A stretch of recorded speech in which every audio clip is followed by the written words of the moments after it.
umva ukuri umuvandimwe wawe umubyeyi wawe cyangwa inshuti n'umuturanyi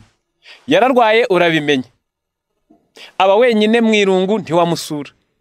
akeneye two kurya tw'abarwayi ubwo ndavuga imboga n'amatunda nta twamuhaye igihe kigeze abarapfuye nibwo waje ubyita gutabara kandi ari uguhurura hategurwa ikirori kositimu zirambarwa imishanana indabo zihenze imitungo iramenwa imva y'igitangaza isanduku kataraboneka ndetse hakaba nubwo muriye n'utwasize mukagerwaho na wa muvumo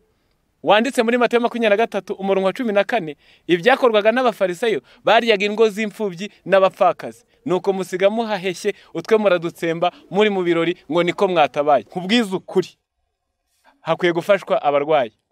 maze muratangira mufata disikuru z'agatangaza muvuga amagambo yo kumwogeza muramurata muramutaka mwuzuza ibyanditswe mu gitabo cy'uwifuzwa mu bihe byose igifaransa 555 icyongereza 560 ahanditse ko bamwe impano zabo z'agaciro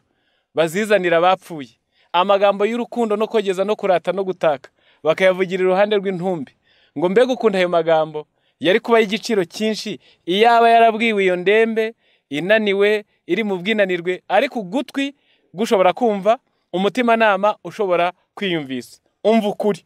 birakwiye ko abababaye bitabwaho bakibabaye bacyumva umva ukuri birakwiye ko hafashwa abazima he gufashwa bapfuye kandi abazima basigaye imusozi bicira isazi mu jisho mutegura amasengesho yo kumusengera kandi babwiza ukuri nimusoma mu mubwiriza igice ni cya 9 umurongo no wa 5 haranditse ngo abazima bazi ko bazapfa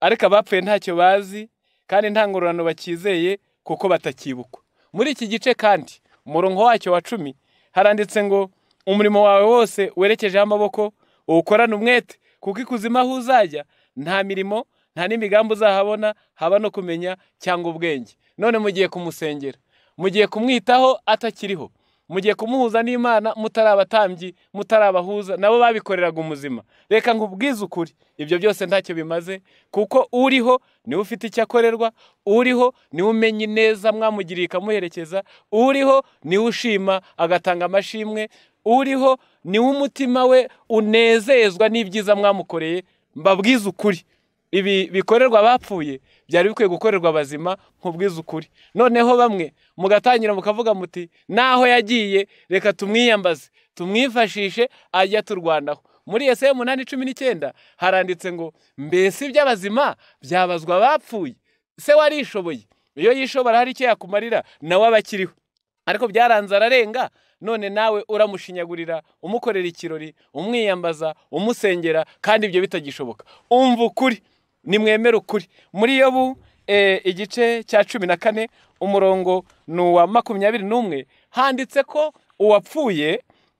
abahungu be bagira ikuzo ntabimenye bacishwa bugufi ntamenye gakuru kabo kuko atacyumva kuko atakibukwa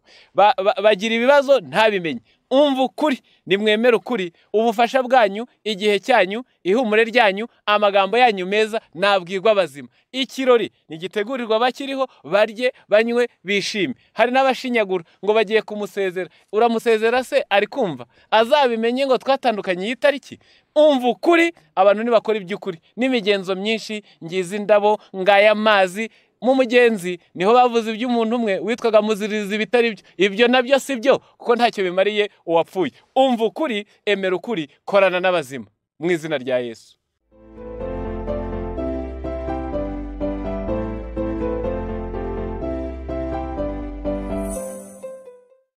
niyo mpamvu uri kubona umuntu yanze kunywa amazi yanze kurya imboga yabyara akarema batuye umwana wawe witwa ngo iki ati yitwa Ikimana impaye Aha, ndio maana mama anakataa kunywa maji, anakataa kula mboga, alafu akimzaa mtoto mlemavu, ukimuuliza mtoto wako anaitwa nani? Anasema anaitwa kile ambacho Mungu ananipatia ndicho nimepokea. Ubwo mbese yagiye gutora buri Kimana imuhaye we nta ruhare yabigize. Sasa yeye alienda akaokota kile ambacho Mungu ametuma ameleta, yeye hakuwa na nafasi ya kufanya mtoto awe mlemavu. Maana wararenga.